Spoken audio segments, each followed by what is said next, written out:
Hello नमस्कार सुस्वागतम साथियों। तो आप सभी का स्वागत है आपके अपने चैनल RBSC इंड्यूस क्लासेस में। देखिए साथियों, आज जो है हम एक टॉपिक डिस्कस करेंगे जो कि कौन सा है, सर्वांग क्षमता। ये टॉपिक जो है आपकी 10th क्लास में नहीं है, लेकिन चैप्टर नंबर 10 और चैप्टर नंबर 11 पढ़ने के लिए ये सर्वांग क्षमता उपयोगी है। ठीक है, तो जिन किसी ने भी 9th क्लास में सर्वांग क्षमता नहीं पढ़ी हुई है ना, तो उनके लिए यह सर्वांग क्षमता का जो टॉपिक है वो बहुत ही जरूरी है। और जिन किसी को थोड़ा बहुत डाउट है तो वो जो है इस वीडियो को देख सकते हैं। ठीक है दोस्तों, हम जो है मुकेश कुमार है, उन्होंने जो है हमें जो है अपील की थी कि सर्वांग क्षमता पे एक वीडियो बनाइए, तो हम जो है स्पेशली उनके लिए और सभी बच्चों के लिए जो है वो सर्वांग क्षमता का जो लेक्चर है वो लेके आए हैं, जिससे जो है आपको 10th क्लास की तैयारी करने में जो है वो कोई भी प्रॉब्लम ना आए। ठीक है दोस्तों, तो हम बात करें सर्वांग क्षमता की।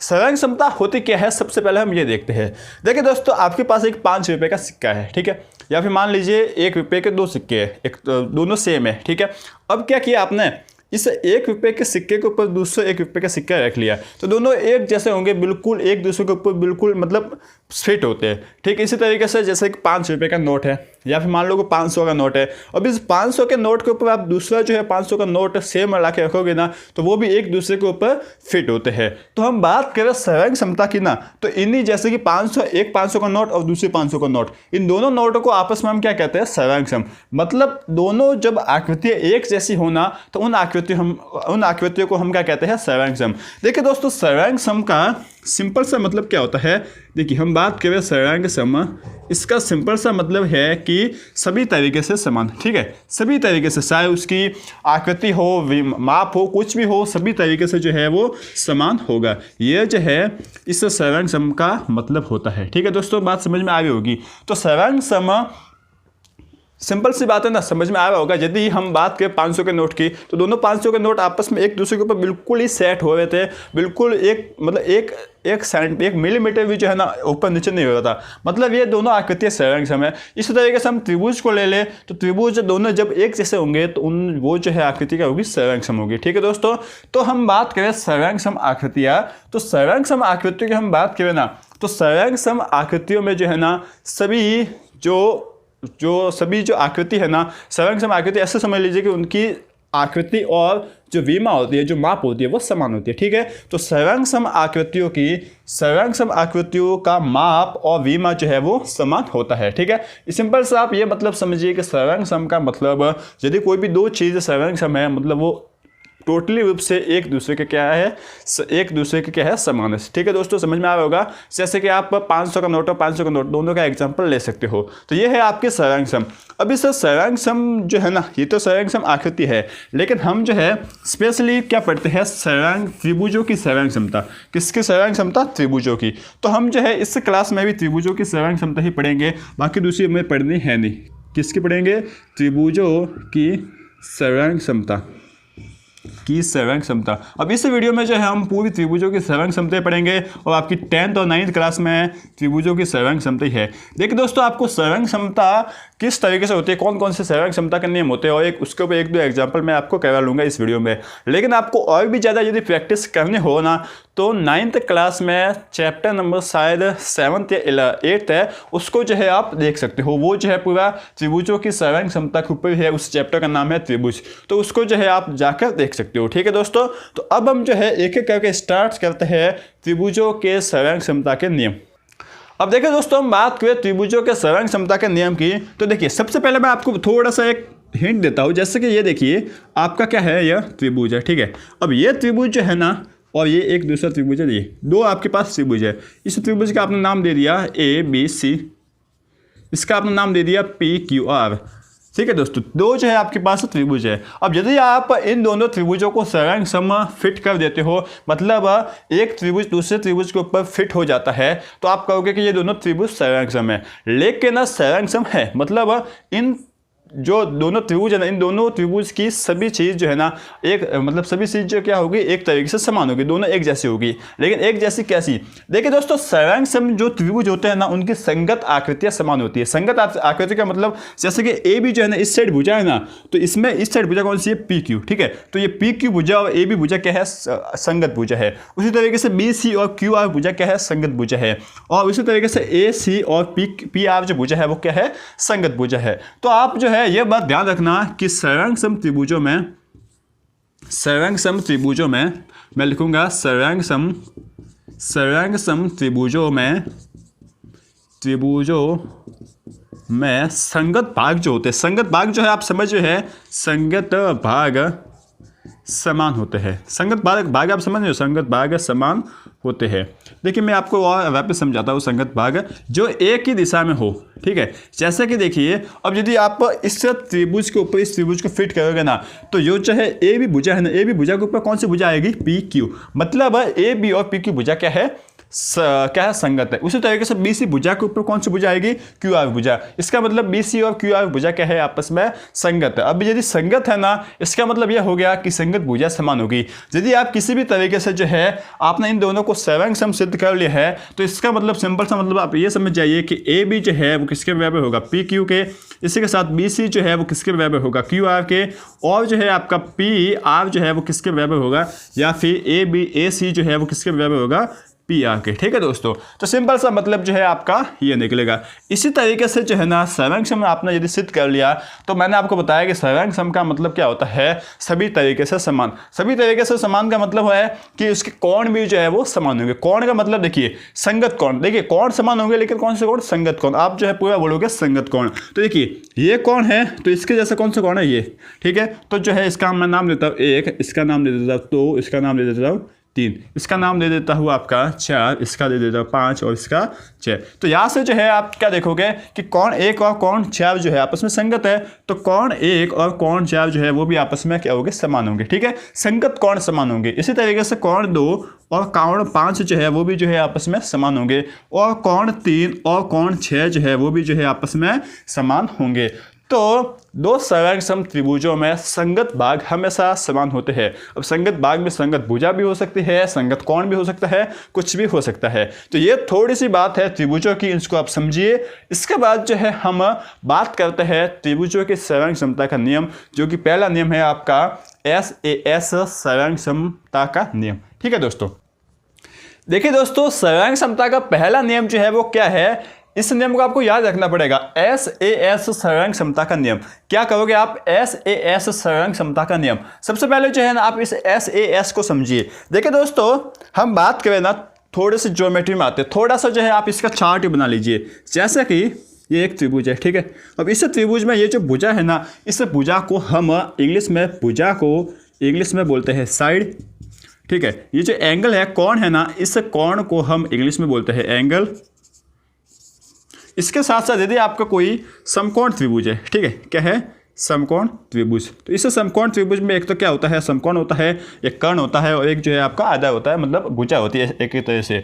तो जो समकोण होता है ना, समकोण त्रिभुज में समकोण को हम बोलते हैं राइट एंगल। आपको जो याद करना पड़ेगा RIGHT राइट एंगल। इसके बाद जो कर्ण होता है ना, इस कर्ण को जो है हम क्या बोलते हैं, हाइपोटेनियस। ठीक है, हाइपोटेनियस TENUS। ठीक है, इसके बाद इसमें जो आधा होता है उसको हम बेस बोल सकते हैं या भुजा बोल सकते हैं। ठीक है दोस्तों, तो आपको जो ये सब ये चीज़ याद रख लो कि भुजा को हम साइड बोलते हैं, कोण को एंगल बोलते हैं, समकोण को राइट एंगल बोलते हैं और कर्ण को हम बोलते हैं हाइपोटेनियस। ठीक है, HYPOTENUS हाइपोटेनियस। तो ये जो है आप याद कर लो। तो देखिए यहाँ पे लिखा हुआ है S मतलब साइड, A मतलब एंगल और साइड। ठीक है, मतलब भुजा कोण भुजा। इसको हिंदी में हम लिखने जाते हैं, क्या लिखोगे, भुजा कोण भुजा का सर्वांग समता का नियम। भुजा कोण भुजा का सर्वांग समता का नियम ये क्या है, देखिए बिल्कुल सिंपल सा है। दो त्रिभुज सर्वांग सम होंगे यदि एक त्रिभुज की दो भुजाएं, ठीक है, देखिए दो भुजाएं ना, 1 2, तो एक त्रिभुज की दो भुजाएं और अंतर्गत कोण मतलब उस त्रिभुज में बनने वाला कोण जो है वो दूसरे त्रिभुज की दो भुजाएं और अंतर्गत कोण जो है वो आपस में बराबर हो। जैसे कि देखिए आपके पास ये दो त्रिभुज है, ठीक है। अब आपको पता नहीं कि ये क्या है, सर्वांग सम है या नहीं है। आपके पास बस ये दो त्रिभुज है, एक ये दो त्रिभुज है। एक का नाम है APC, दूसरे का नाम है PQR। ये दो जो है आपके पास त्रिभुज है। अब हुआ क्या कि इस त्रिभुज में जो है ना खास बात क्या होगी कि जो AB भुजा है ना, AB भुजा जो है वो PQ भुजा के बराबर हो गई। और साथ ही साथ आपकी AZ भुजा, सो AC जो भुजा है ना वो किसके बराबर हो गई, PR भुजा के बराबर होगी। और साथ ही साथ आपका ये एंगल जो है ना, ये एंगल किसके बराबर हो गए, इस एंगल के। इसका मतलब इसमें जो है दो भुजाएं बराबर हो गई। कौन सी भुजा हो गई, AB ए बी बराबर क्या हो गया आपका पी क्यू, ठीक है, पी क्यू हो गया। इसके साथ आपका ए सी बराबर किसके हो गया, पी आर के। दो चीज़ जो है, दो भुजाएं बराबर हो गई और साथ ही साथ एक कोण भी बराबर हो गया। इसे नाम देते हैं एक और इसे दो, तो कोण एक और कोण दो भी जो है आपस में बराबर हो गया। तो यदि आपको कोई ऐसी कंडीशन देखने को मिले ना, तो आप समझ जाइए कि इसमें कौन सा सर्वांग समता का नियम लगा है, इसमें एस सर्वांग समता का नियम लगा है। अब देखिए दोस्तों, हम आते हैं शॉर्ट में बात करते हैं। सर्वांग समता का नियम लगाने के लिए आपको दो त्रिभुजों को सर्वांग सम सिद्ध करना है ना, तो आपको सीधे से यही करना है कि कोई भी, चाहे कोई भी नियम हो, आपको कोई भी तीन चीज़ जो है इक्वल करनी है। कोई भी तीन चीज़ ऐसी बतानी है इन दोनों त्रिभुजों में जो समान हो, ठीक है। देखिए यहाँ पे आपने तीन चीज़ क्या बताई, एक तो भुजा बताई, दूसरा कोण और तीसरी वापस भुजा बता दी। तो तीन चीज़ आपने एक जैसी बता ली, इसका मतलब ये दोनों त्रिभुज आपस में क्या है, सर्वांग सम है। अब सर्वांग समता जो है ना, सबसे मोस्ट प्रश्न कि सर्वांग समता हम लगाते क्यों है। तो सर्वांग समता हम किसी भुजा को, किसी दो त्रिभुज की भुजा को समान बताने के लिए सर्वांग समता का यूज करते हैं। जैसे कि आपको ये बोल लिया कि त्रिभुज ए बी सी और पी क्यू आर में सिद्ध कीजिए, क्या बोल लिया कि सिद्ध कीजिए कि बी सी भुजा जो है वो क्यू आर भुजा के बराबर होगी। आपको क्या बोल लिया कि बी सी भुजा क्यू आर भुजा के बराबर, ये आपको सिद्ध करने का बोल लिया। तो आपको कुछ नहीं करना है, आपको इन दोनों को जो है ना, इन दोनों को सर्वांग सम बताना है। तो इससे जो है सर्वांग सम हो जाएंगे त्रिभुज ए बी सी सर्वांग सम हो जाएगा त्रिभुज पी क्यू आर के। यहाँ से त्रिभुज सर्वांग सम तो हो जाएंगे। अब सर्वांग सम बता लिया, इसका मतलब इसमें हर एक चीज़ जो है वो हर एक संगत भाग बराबर होगा। मतलब बी सी भुजा और क्यू आर भुजा आपस में बराबर होगी। कोण ये कोण और ये कोण भी आपस में बराबर होगा और ये कोण और ये कोण भी आपस में बराबर होगा। अब आपको ये दोनों भुजाएं बोलिए ना, तो आप क्या बोलोगे, बी सी जो है ना क्या हो जाएगा, क्यू आर के बराबर होगा। अब ये किससे होगा, संगत भागों को समान, संगत भाग जो है समान होते हैं सर्वांग सम त्रिभुजों में, इससे से होता है। इससे हम क्या लिखते हैं, सी पी सी टी, क्या लिखते हैं, सी पी सी टी से, ठीक है दोस्तों। तो इस तरीके से जो है ना आपको ये सवाल किए जाते हैं। बात समझ में आ गई होगी ना, एस सर्वांग समता का नियम। तो ये आपका एस सर्वांग समता का नियम, हिंदी में बोलते हैं भुजा कोण भुजा सर्वांग समता का नियम। अब जो है इसके ऊपर एक सवाल है, आपकी बुक में है 9th क्लास की, वहाँ जाके देख सकते हो। वैसे देखिए सवाल क्या है, छोटा सा मुझे एक सवाल कर लेते हैं।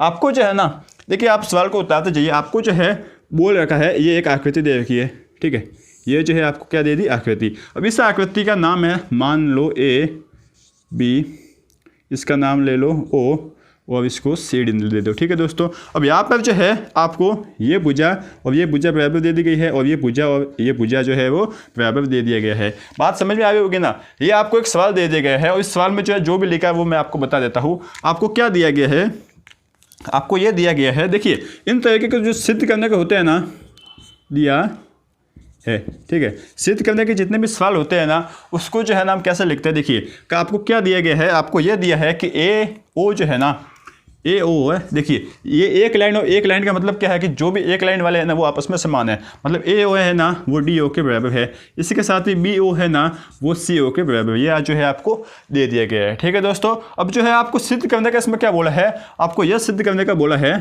सिद्ध करना है, ठीक है। ये सवाल जो है मैं आपको लिखवा रहा हूँ, आपको क्या सिद्ध करने का बोला है, सिद्ध करना है कि आपको बताना है कि ए बी भुजा और सी डी भुजा आपस में बराबर होगी। कैसे बताओगे आप, ठीक है, कि ए बी और सी डी भुजा आपस में बराबर होगी, ये आप कैसे बताओगे। तो हम क्या कर लेंगे, दोनों त्रिभुज ले लेंगे और दोनों त्रिभुज को सर्वांग सम बता लेंगे। देखिए दोस्तों कैसे बताएंगे सर्वांग सम, आप लिखोगे त्रिभुज क्या लिखोगे, ए ओ बी और त्रिभुज कौन सा है, सी ओ डी में, ये दोनों आपने त्रिभुज जो है वो ले लिए। अब ये दोनों त्रिभुज ले लिए तो इसमें जो देखिए दोस्तों आपको ए ओ जो है ना वो किसके बराबर है, डी ओ के, ए ओ डी ओ के बराबर है। ये जो है आपको दे रखा है, तीन चीज़ को भी बराबर बताने है, दिया है। अब देखिए दोस्तों ये जो है ना आपका क्या भुजा वाली चीज़ बराबर हुई है ना, मतलब ये आपका एक एस हो गया। इसके बाद आपका बी ओ है ना वो किसके बराबर है, सी ओ के, ये भी जो है आपको दिया है, ठीक है। मतलब ये भी आपका भुजा वाला बराबर हो गया, मतलब एक एस वाला आ गया, एक एस वाला हो गया। अब जो है आपको सोचना कि और क्या हो सकता है। तो मैंने आपको बताया था, यदि आपको याद है या फिर आपने कहीं पढ़ा हो कि जब भी दो रेखाएं आपस में प्रतिच्छेद करती है ना, तो जो है ना उनमें क्या बोलते हैं, शीर्षाभिमुख कोण बनता है। जैसे कि ये देखिए दो रेखाएं आपस में प्रतिच्छेद कर रही है, तो यहाँ पर जो है ना क्या बनेगा, शीर्षाभिमुख कोण बनेगा। ये कोण और ये कोण जो है आपस में बराबर होंगे। तो हम जो है क्या लिखेंगे, कोण ए ओ बी बराबर होगा कोण किसके, सी ओ डी के, सी ओ डी क्यों होगा, शीर्षाभिमुख कोण। आप लिख सकते हो शीर्षाभिमुख कोण, ये जो है आपने लिख लिया। इसका मतलब जो है ना आपने 3 चीज़ बराबर कर ली, एक तो भुजा, भुजा और कोण। इसका मतलब अब आप लिखोगे एस एस, आपको यही लिखना पड़ेगा एस ए एस। आप ऐसे नहीं लिख लोगे कि एस एस ए या फिर ए एस एस, ऐसा नहीं लिखना पड़ेगा, आपको लिखना पड़ेगा एस ए एस सर्वांग समता, सर्वांग समता नियम से, ठीक है। एस ए एस सर्वांग समता नियम से जो है ना क्या हो जाएगा, त्रिभुज आपका ए और बी सर्वांग सम। देखिए दोस्तों, सर्वांग सम बताने के लिए हम क्या करते हैं, पहले इक्वल करते हैं, उसके ऊपर ऐसे लाइन ऐसे जो है निशान लगा लेते हैं इस तरीके से, ठीक है। सर्वांग सम होगा त्रिभुज सी ओ डी के, सी ओ डी के, ठीक है। अब ये दोनों आपस में सर्वांग सम हो गए ना, तो हम जो है अतः सी पी सी टी से हम क्या कर सकते हैं कि ए बी जो है ना वो बराबर हो जाएगा सी डी के, किसके, सी पी सी टी से, ठीक है दोस्तों। बस इस तरीके से जो है आपको ये इस तरीके के सवाल करने होते हैं। तो 10th में भी आपको ये सवाल देखने को मिले ना, इससे कोई अलग तो देखने को मिले है नहीं, तो बस इस तरीके से जो है ना इन सभी सवालों को किया जाता है, ठीक है दोस्तों। 3 से अब जो है इसके सर्वांग समता का नियम है, उन सभी नियमों को जो है हम पढ़ लेते हैं, ठीक है। अब देखिए दोस्तों, सर्वांग समता का दूसरा नियम क्या है। ये दूसरा नियम देखिए, ए एस ए सर्वांग समता का नियम। ए का मतलब एंगल, मतलब कोण, कोण भुजा कोण का सर्वांग समता का नियम। कोण भुजा कोण मतलब ऐसे 2 त्रिभुज होंगे जिसमें 2 कोण और 1 भुजा, दूसरे त्रिभुज के 2 कोण और 1 भुजा के बराबर होगा। सिंपल सी बात है। देखिए दोस्तों, 2 त्रिभुज सर्वांग सम होते हैं यदि एक त्रिभुज के 2 कोण, एक त्रिभुज के 2 कोण और अंतर्गत भुजा, मतलब एक भुजा जो है वो दूसरे त्रिभुज के 2 कोण और एक अंतर्गत भुजा के आपस में जो है वो बराबर हो। जैसा कि देखिए आपको जो है ना 2 त्रिभुज ये दे दिए गए हैं, एक ये त्रिभुज है, एक त्रिभुज है ये, ठीक है, ये 2 त्रिभुज है। अब इसमें जो है आपको ये ए बी सी है, ये है आपका पी क्यू आर, 2 त्रिभुज जो है आपको दे दिए गए हैं। अब इस त्रिभुज में क्या बोल दिया गया है, देखिए आपको जो है ना यह कोण है, कोण 1, कोण 2, कोण 3, इसका नाम है कोण 4, कोण 5 और कोण 6। अब यदि जो है ना इन दोनों त्रिभुजों को सर्वांग सम सिद्ध करना तो 3 चीज़ जो है आपस में बराबर होनी चाहिए। लेकिन आपको दे दिया गया है कि इसमें कोण 1 जो है ना कोण 4 के बराबर है और जो कोण 3 है वो कोण 6 के बराबर है। ये जो है आपको दे दिया गया है और साथ ही आपको ये दे दिया गया है कि जो ए सी भुजा है वो पी आर भुजा के बराबर है। तो इसमें हो क्या हुआ है, उसमें हुआ क्या है, देखिए कि जो 2 कोण है ना, एक त्रिभुज का एक कोण दूसरे त्रिभुज के बराबर है, इसी के साथ दूसरे त्रिभुज का दूसरा कोण दूसरे त्रिभुज पहले त्रिभुज का दूसरा कोण दूसरे त्रिभुज के दूसरे कोण के बराबर है। मतलब 2 कोण आपस में बराबर होंगे और एक जो है भुजा आपस में बराबर होगी। तो इस कंडीशन में जो है ना जो सर्वांग समता का नियम लगेगा वो कौन सा नियम लगेगा, ए एस ए। आपको ज़्यादा कंफ्यूज नहीं होना, बस इसका नाम से पता करना है कि यदि 2 कोण और एक भुजा बराबर है इसका मतलब एस ए एस नियम ले है, सॉरी ए एस ए नियम है। इसे आप ए एस भी बोल सकते हो या एस ए भी बोल सकते हो। ए एस ए सर्वांग समता के नियम में 2 कोण और एक भुजा आपस में बराबर होगा, ठीक है। ये जो है इसके सवाल हो गए। अब इसके जो है सवाल हम देखते हैं। देखिए इसका सवाल जो है ना कुछ किस तरीके का होगा। बात करें इसके सवालों की तो देखिए इसका एक एग्जाम्पल हम कर लेते हैं जिससे जो है आपको समझ में आ जाएगा। जैसा कि देखिए हम बात करें, आपको ये सवाल दे दिया गया है, ये आपको सवाल दे दिया गया है, ठीक है। देखिए दोस्तों आपको ये भुजा दे दी गई है ए बी, इसको ओ मान लो और ये सी डी मान लो, ठीक है। अब इसमें जो है ना आपको क्या दिया गया है वो आप मतलब नोटिस करना। आपको इसमें दिया है, देखिए मैं लिख लेता हूँ, सवाल इतना बड़ा नहीं लिखेंगे, मैं लिखता हूँ आपको क्या दिया है। आपको यह दिया है कि जो ए बी भुजा है ना, ठीक है, ए बी भुजा समांतर है सी डी भुजा के। ये जो है आपको दिया गया है कि जो ए बी भुजा है वो सी डी भुजा के समांतर है। साथ ही साथ आपको यह दे दिया गया है कि जो ए है ना वो भुजा किसके बराबर है, डी ओ के। ए ओ भुजा डी ओ के बराबर, मतलब ये भुजा जो है वो इस भुजा के इक्वल है। अब जो है आपको सिद्ध करना है कि सिद्ध कीजिए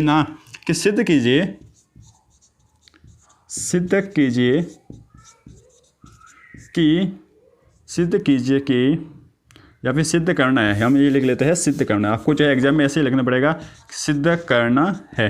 क्या सिद्ध करना है, आपको यह सिद्ध करना है कि जो बी ओ भुजा है ना वो सी ओ भुजा के बराबर है, बी ओ भुजा सी ओ भुजा के बराबर है। ये जो है आप सिद्ध कीजिए। अब इसको कैसे सिद्ध करोगे, किस तरीके से करना है, देखिए यहाँ पर जो है ना आप कैसे करोगे। देखिए हम लिखते हैं उपपत्ति, ऐसे में जो है उपपत्ति लिखा जाता है, मैंने पिछले में शायद नहीं लिखी होगी लेकिन आप लिखोगे उपपत्ति। उपपत्ति लिखने के बाद देखिए हम लिखेंगे त्रिभुज, किसमें, त्रिभुज ए ओ बी और त्रिभुज सी ओ डी में, सी COD में, ये दोनों आपने त्रिभुज ले लिए। अब देखिए दोस्तों, इसमें एक खास बात है कि AO और CD भुजा जो है आपस में समांतर है। ये इसका क्या मतलब होता है कि AO और CD भुजा आपस में समांतर है। तो देखिए दोस्तों, आप जो है 6th 7th 8th क्लास में पढ़ते हो कि जब भी कोई दो भुजा समांतर होना और उसमें Z आकृति बन रही हो, क्या कोई भी दो भुजा समांतर हो और उसमें बन रहा हो Z। देखिए दोस्तों, यहाँ पे कुछ Z बन रहा है, आपको दिख रहा है, तो देखिए ये जो है Z आपको बनता दिख रहा है, ठीक है। दो भुजा समांतर है, AB और CD समांतर तो है और साथ साथ Z भी बन रहा है। देखिए Z बन रहा है, तो इससे Z में कितने कोण बने, एक तो ये कोण और एक कोण, ये दो कोण बने।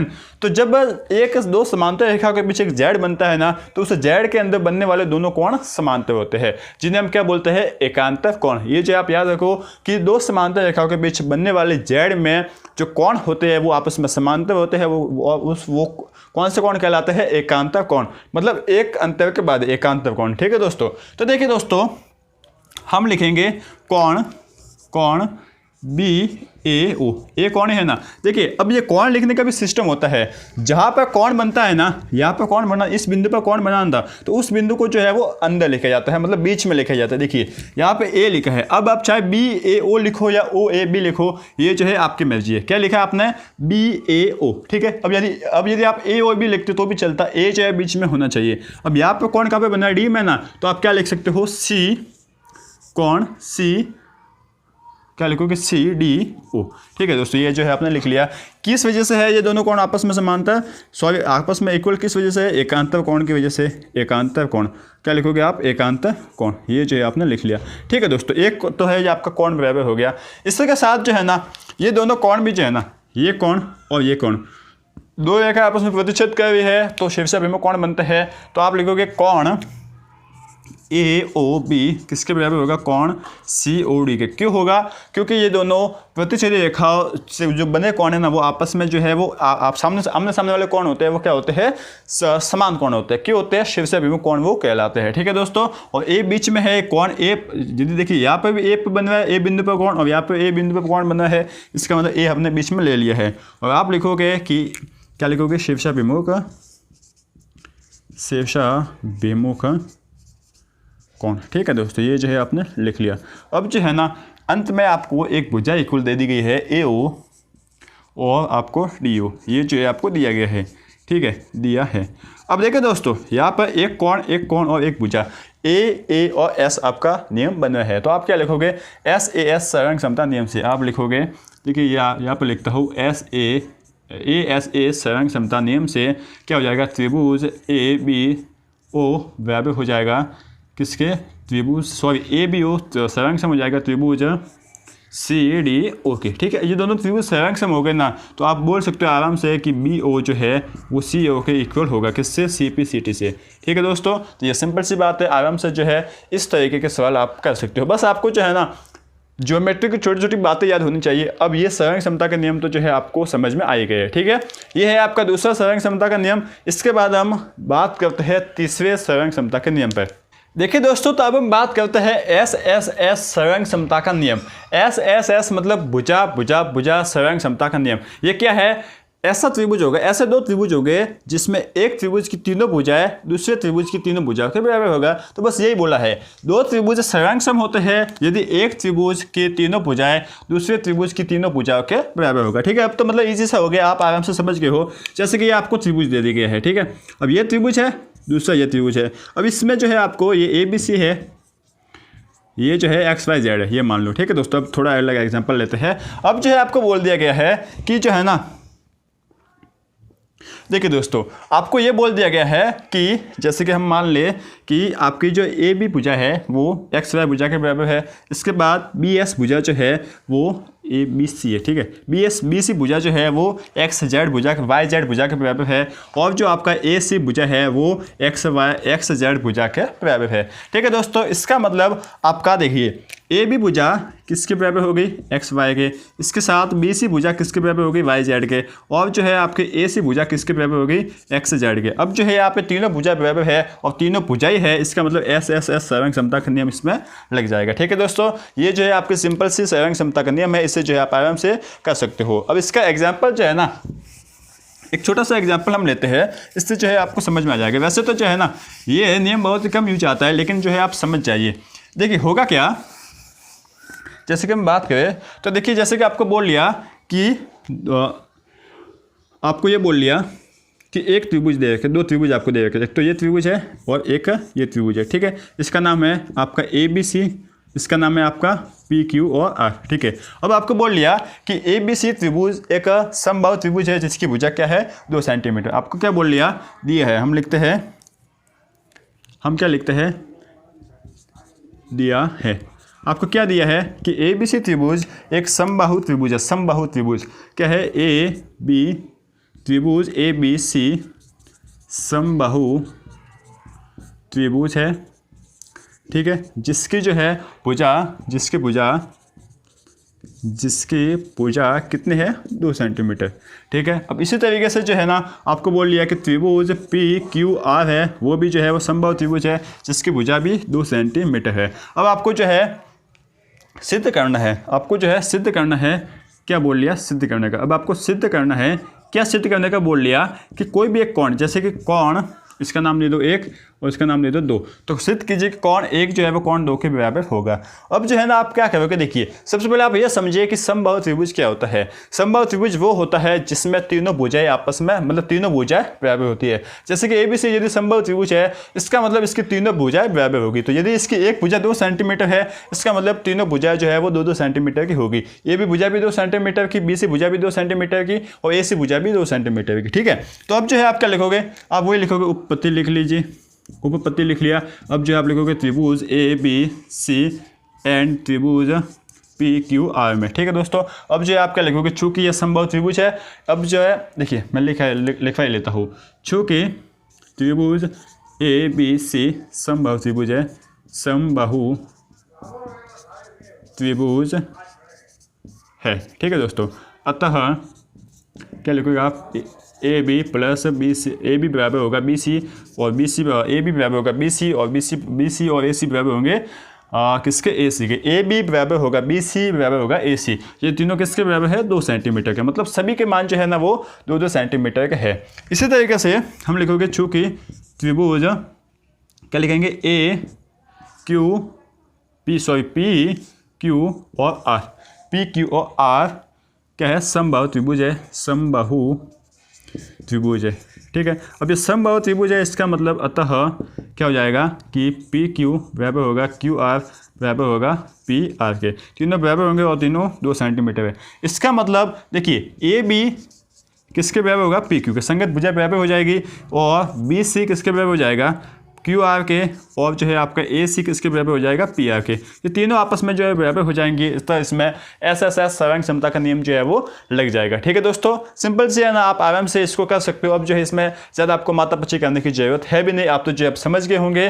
तो बस एक और लास्ट नियम बचा है, वो थोड़ा अलग है, इसको पढ़ लीजिए। इसके बाद जो है आपका सर्वांग क्षमता यहाँ पे कंप्लीट होता है। आप जो है अब तक समझ चुके होंगे काफ़ी कुछ सर्वांग क्षमता में। अब जो है आपको 10th क्लास के 10th और 11th चैप्टर पढ़ने में प्रॉब्लम नहीं आएगी, ठीक है दोस्तों। तो अब जो है लास्ट वाला नियम पढ़ लीजिए। अब देखिए दोस्तों, हम सबसे लास्ट वाला सर्वांग क्षमता का नियम पढ़ते हैं, जो कि कौन सा है, RHS सर्वांग क्षमता का नियम। कौन सा है, RHS सर्वांग क्षमता का नियम। अब ये क्या है, देखिए सबसे पहले आप ये समझिए कि R का मतलब होता है, मैंने आपको समझाया लेकिन वापस समझ लीजिए, R का मतलब होता है राइट एंगल, राइट एंगल मतलब समकोण, ठीक है दोस्तों। क्या होता है, समकोण। अब आपका H का मतलब क्या होता है, H का मतलब होता है हाइपोटेन्यूस, ठीक है, हाइपोटेन्यूस। इसके बाद जो है ना, हाइपोटेन्यूस का मतलब होता है कोण, और साइड का मतलब होता है भुजा। साइड, S का मतलब साइड और साइड का मतलब होता है भुजा। ये जो है आपको समझ में आता है। अब आप जो है समझ गए होंगे कि ऐसा त्रिभुज, अब देखिए यहाँ पर समकोण आया, मतलब 2 त्रिभुज जो है वो आपस में समकोण होंगे, ठीक है। तो ऐसे 2 समकोण त्रिभुज जिसमें एक त्रिभुज का समकोण और कर्ण दूसरे त्रिभुज के समकोण और कर्ण के बराबर हो। तो देखिए यही दे रखा है आपको, 2 त्रिभुज सर्वांग होते हैं यदि 2 समकोण त्रिभुजों में एक त्रिभुज का कर्ण और भुजा, मतलब एक त्रिभुज का कर्ण हो गया और एक भुजा है जिसे हम कर्ण बोले या भुजा बोले, दूसरे त्रिभुज के कर्ण और भुजा के बराबर हो, ठीक है दोस्तों। बात जो है आपको समझ में आ रही होगी, सिंपल सा है, आप आराम से कर सकते हो। अब देखिए कैसे मैं बताता हूँ किस तरीके से होता है। अब देखिए दोस्तों, इसमें जो है ना 2 चीज़ें क्या है, कर्ण और भुजा, ठीक है। क्या क्या है, दो चीज़ इसमें कहा है, तो तीसरी चीज़ जो है वो कैसे इक्वल होगी उसकी हम बात करते हैं। 2 चीज़ आपको बोल रखा है, तो तीसरी चीज़ जो है ना आपस में इक्वल कैसे होगी उसकी हम बात करते हैं। देखिए दोस्तों, होगा क्या, ये आपका एक समकोण त्रिभुज है, हम बात करें तो ये जो है आपका क्या है, समकोण त्रिभुज, ठीक है। अब ये समकोण त्रिभुज है, इसमें जो है ये आपको मान लो दे रखा है, आपको मान लो ये दे रखा है 3 और ये आपको दे रखा है 4, ठीक है दोस्तों। ये आपका समकोण है, ये आपका आधार है, इसको हम मान ले A, B और C। अब इसमें जो है ना यहाँ पर भी आप मान लो ये आपका P, Q और R है, ठीक है। अब जो है ना यहाँ पर भी आपको कुछ दे रखा है। पहले हम बात करते हैं समकोण त्रिभुज ABC की। अब ABC में आपको दे रखा है, एक तो क्या दे रखा है आपको, भुजा, लंब मतलब कर्ण दे रखा है, एक आपको दे रखा है आधार। तो आपको जो है यहाँ से कर्ण कैसे निकालते हैं आपको पता होगा, पाइथागोरस प्रमेय। पाइथागोरस प्रमेय जो है ना क्या होती है, देखिए पाइथागोरस प्रमेय। पाइथागोरस प्रमेय हमें यह कहती है कि किसी समकोण त्रिभुज में कर्ण का जो स्क्वायर होता है ना वो किसके बराबर होता है, आधार का स्क्वायर, आधार का स्क्वायर प्लस किसका होता है, लंब का स्क्वायर, मान ले लंब का स्क्वायर, ठीक है। तो ये जो है दोनों के मतलब कर्ण का स्क्वायर वो जो होता है वो आधार के स्क्वायर प्लस लंब के स्क्वायर के बराबर होता है। तो कर्ण का स्क्वायर आपको निकालना है। आधार कितना है आपका 4, 4 का स्क्वायर 16 हो गया, प्लस लंब कितना है आपका 3, 3 का स्क्वायर कितना हो गया 9, तो 16 9 कितना होता है 25। यहाँ पे कर्ण का स्क्वायर है तो स्क्वायर यहाँ पे आ जाएगा, तो क्या हो जाएगा यहाँ पे अंडर रूट, तो यहाँ से जो आपको कितना मिल गया, कर्ण मिल गया 5, ठीक है, कर्ण 5 मिल गया, ठीक है। अब यहाँ पे जिस तरीके से 5 मिला है ना उसी तरीके से यहाँ पर भी 3 होगा कहीं ना कहीं, यहाँ पर भी 4 होगा कहीं ना कहीं होगा। अब 3 और 4 से कहीं ना कहीं आप यहाँ पर भी 5 आ जाएगा। तो यदि 2 त्रिभुज, समकोण त्रिभुज में यदि 2 भुजाएं बराबर है ना तो ऑटोमेटिकली तीसरी भुजा भी जो है वो बराबर हो जाएगी। इसलिए हम कहते हैं कि 2 त्रिभुज सर्वसम होते हैं यदि उनमें से दोनों समकोण त्रिभुजों में एक त्रिभुज का कर्ण और भुजा दूसरे त्रिभुज के क्या है, कर्ण और दूसरे त्रिभुज के कर्ण और भुजा के बराबर हो। मतलब कहीं आपको इस तरीके की कंडीशन दिख जाए तो उसमें जो है आपको RHS नियम लगाना है, ठीक है दोस्तों। अब इसके एग्जांपल करने से मतलब नहीं, क्योंकि ये वाला पार्ट जो है आपको 10th में पूछेगा नहीं, कहीं आएगा नहीं लगभग, तो जो है इसको करने से मतलब नहीं है। बाकी जो है इस 4 नियमों को आप याद रखिए, ठीक है दोस्तों। तो उम्मीद है कि आपको ये आज का पूरा लेक्चर अच्छे से समझ में आया होगा। यदि आपको अच्छे से समझ में आ गया है तो लाइक ठोक लीजिए और साथ ही साथ जो है ना अपने दोस्तों को जो है शेयर करते रहिए, हमारा भी जो है वो हौसला बढ़ाते रहिए, जिससे जो है हम भी आपके लिए और भी ज़्यादा मेहनत करें और जो है आपको नए नए वीडियोस प्रोवाइड कराने की कोशिश करें, ठीक है दोस्तों। और जो है आपको अपना काम करना है, पढ़ते रहना है, आगे बढ़ते रहना है, और जो है एक विशेष काम है, आपको जुड़े रहना है RBSC इंड्यूस क्लासेस के साथ, ठीक है दोस्तों। तो थैंक यू।